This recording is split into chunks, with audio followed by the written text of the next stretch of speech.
uretse Imana yonyine niyo yakubwira agahinda uyu mukobwa abana nako ko kubura umugabo babana igihe cyose.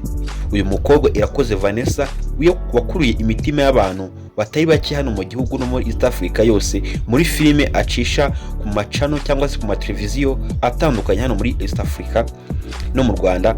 Uyu mukobwa hashize umwaka umwe atangaje ko yababana n'agahinda gakabije kuko yarabuze umugabo umutereta kugira ngo amubere umugore w'igihe cyose.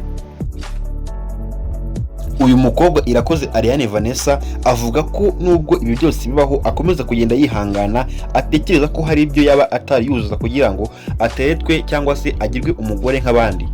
Uyu mukobwa njye ubwanjye ndahamya ko muri film cyangwa se muri sinema nyarwanda abakobwa bose barimo uyu nguyu abahiga mu bwiza, imiterere, ikimero, umuco, uburyo avugamo rwose ndahamya ko ari we wa mbere muri sinema nyarwanda. Uyu mukobwa Irakoze Ariane Vanessa filime akina haba harimo inyigisho zitandukanye zibanda ku mibanire y'abantu n'urukundo hagati y'abantu mw'isi. Abakurikirana filime ze umunsi ku munsi bavuga ko yifitemo urukundo rwinshi kandi ari umuntu uzi kubana. Ndagira ngo nkwinginge ukore subscribe, like, share and comment kugira ngo ibintu nk'ibi ngibi ujye ubibona ku gihe gatano kandi nta n'umwe ubutanze kubibona.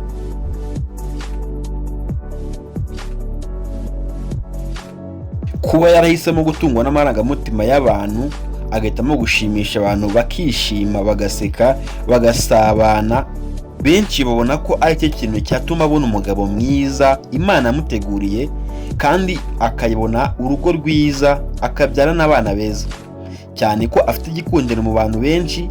Ibyo bituma ari byo bintu byatuma yubaka neza kandi akaba umusitari akorera n'amafaranga atari makeya. Kandi atangira ibi byose ntiyarabe ko afite ubwiza buhebuje, afite ikimero, uburanga, yewe afite agasura keza, anavuga neza. Ntiyagiye hahandi ku muhanda nk'abandi bose tuzi bagenda bicuruza bakora ibibi banywa ibiyobyabwenge banywa amatabi n'ibiki. Uyu mukobwa ku myaka ye itari myinshi 26 avuga ko agitegereje yihanganye kandi Imana izamusubiza neza nk'uko yabimusezeranyije mu minsi yashize. Uyu mukobwa avuga ko rwose umugabo izamuha atazamuyoberwa kubera ko abaza bose ntibaba boherejwe n'Imana. Aravuga ati yego baraza tukavugana tukaganira ariko umutima wanjye numva utabishimiye kandi n'Imana numva umutima iri kumbwira ati reka uwo nguwo ntabwo ari nakugeneye, tegereza arahari. Ati rero nibyo negereje bizatuma mbona uwo ndiwe kandi nhabwa agaciro nk'umugore ukunzwe kandi ukunda abantu.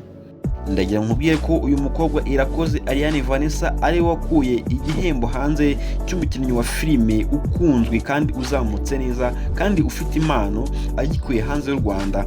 Mu bakobwa bose bakinye filime hano mu Rwanda ari muri bake babikoze kubera ko abo bari gukinana ubu ngubu ari ku mwanya wa 3 bakuye ibihembo hanze.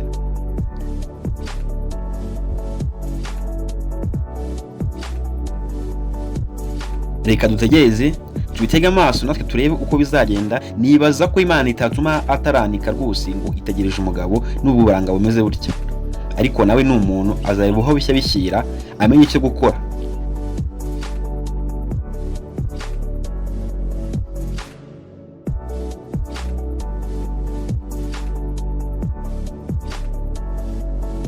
Ngiye mwabanaga n'Itofa cyangwa se Christopher, ndabakunda cyane. Ndagusaba gukora subscribe ukanda kunzoya kugira ngo ibintu nk'ibi ujye ubibona ku gihe gatanu kandi ubibone mu ba mbere. Ndabakunda cyane, duhari ku bwanyu, murakoze.